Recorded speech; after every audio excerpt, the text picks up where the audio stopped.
All right, now we're speaking with a local photographer, Randy Koepsell. You're from Highlands Ranch. I am. You're up here. How long have you been involved with the art festival?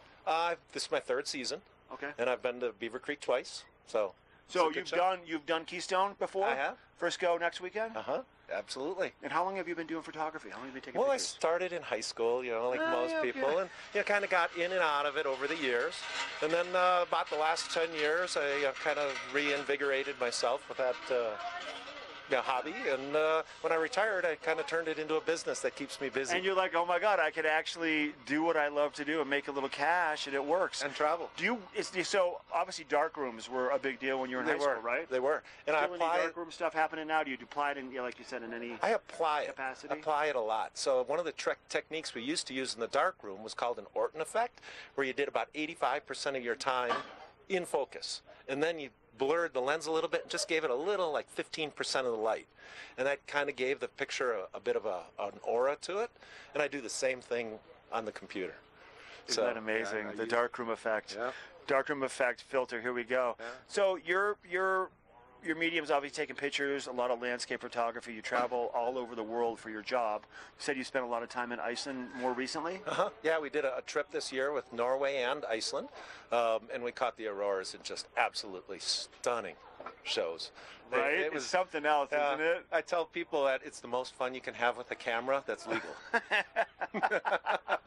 So we were talking about this particular photograph off camera. I'm going to hand you the mic. I want you just to let us know what we're looking at while Liam takes a good shot of it.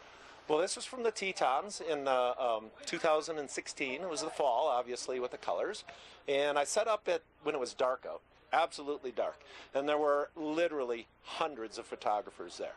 But having shot auroras, I know how to check for light. I hold up my camera and do a long exposure and look for color. So I am standing at this beautiful location, and I could see the outline of the mountain, and I could see there was something different in the sky.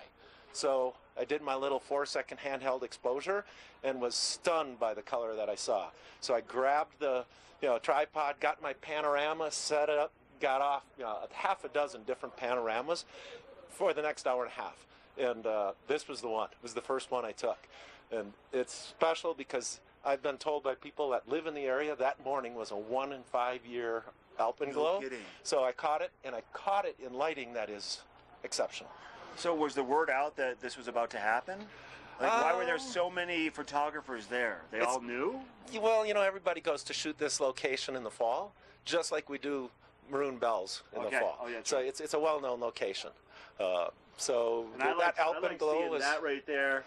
Well, that draws in the fly fishermen. There are 13 rise forms in here, and there's hundreds of little bugs on the water that the trout are feeding on. Yeah. And I didn't know those were there until I put the photos together. It was dark. It was absolutely dark. Long amazing. exposures. Tell us about your website. Access on the website. People want to purchase your photography, or let's say, and you also do custom stuff for people's homes. I do. Stuff. Tell us about that. Well, I'll show pieces in people's homes if they have a wall and they're not convinced what size they need. So we usually do that. We'll put in some dots at measured points on their wall, take a picture, then I can actually Photoshop in the picture they're looking at to give them an idea which size and what the picture is going to look like in that spot. My website's photos2rock2.com. Photos2rock2.com. Yep. All right, Randy. Nice to meet you. Nice to meet you. Enjoy your time here in Beaver Creek. You're a Colorado guy, so Thank you. It's not a far drive for you to come up and visit, but enjoy. We love Good luck to everything. It's a great ski hill, too. It is a great ski hill, one of my favorites. All right, we're going to take it to Eric. He's got a trail report coming up next.